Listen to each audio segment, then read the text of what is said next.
All right, listen up. This is a Code Ninja security advisory. I am issuing an immediate critical alert regarding a high-severity Apple memory corruption flaw that is actively threatening unpatched endpoints right now. As a white hat security researcher, I'm executing this coordinated vulnerability disclosure briefing on CVE 2026-43656.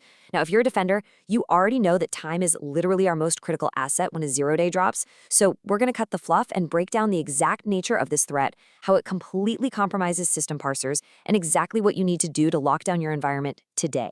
Let's just look at how fast this thing escalated. On May 11th, 2026, this vulnerability hit the National Vulnerability Database. Literally 2 days later, May 13th, the entry gets updated as the real, terrifying scope of the threat started to come into focus. And then, bam, by May 18th, SentinelOne drops a highly detailed mitigation guide exposing the exact technical mechanics of this out-of-bounds write flaw. This crazy compressed timeline proves a universal truth we all know in cybersecurity. The window between discovery and widespread weaponization is shrinking incredibly fast. Swift action here isn't just recommended, it's absolutely non-negotiable. So why are we here right now? Our core objective for this briefing is straightforward. We are here to provide immediate mitigation strategies to protect your perimeter. By practicing coordinated vulnerability disclosure, we force rapid vendor patching and drive update compliance across all affected organizations. We do not wait for threat actors to exploit the gap, right? We close it proactively. To achieve that, here is the game plan for this intelligence report. We're covering the zero-day disclosure, the security comms check, blast radius and impact, a technical vulnerability analysis, the patch protocol, and wrapping up with ethics and sign-off. All right, kicking things off with Section 1, the zero-day disclosure. Okay, this is the part that should really make you sit up. What's truly alarming is how silently and effortlessly this vulnerability gets triggered. According to the intel, the attack vector is network-adjacent file delivery. In plain English, an attacker simply hosts or sends a maliciously crafted file. It hits your users through an email attachment, a messaging app, or just a standard web download. And here is a chilling part. It requires absolutely zero system privileges to execute. Even worse, it requires zero user interaction beyond the victim just opening that file in a vulnerable parser. Because standard file handling and even automatic preview pathways invoke this affected parser, your exposure is massively higher than a standard interactive exploit. Defenders, you have to be hypervigilant here. Moving right along to Section 2, Security Comms Check. I'm going to take a quick tactical pause right here to ask you something directly. Are your security comms actually secure?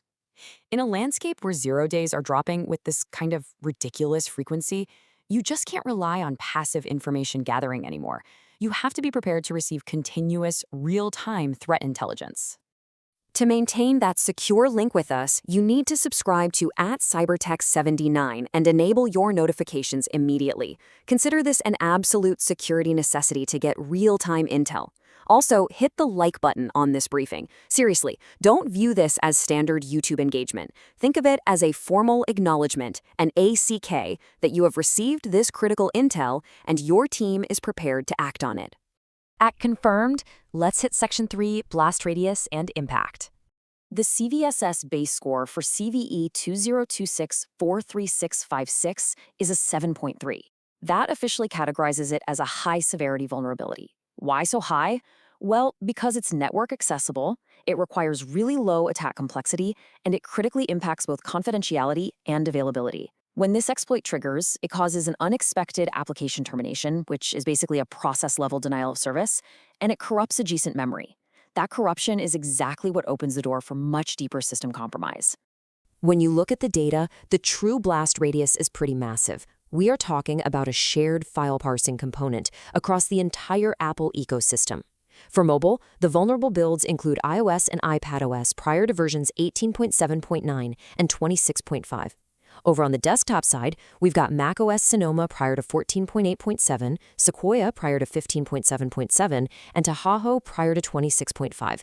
They are all in the crosshairs. So let me be clear, if your endpoint fleet includes these operating systems, you are currently operating inside the blast radius.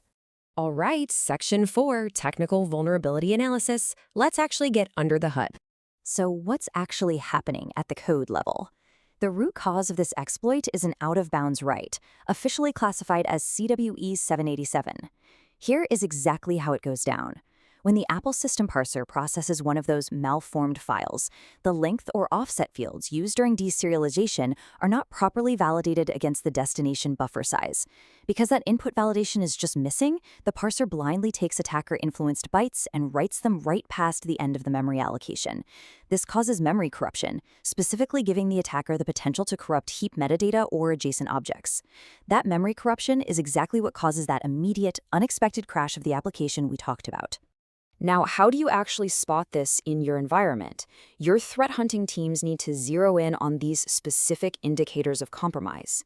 You must monitor for repeated, unexpected crashes of Apple system processes right after a user opens a file from an email or a web download.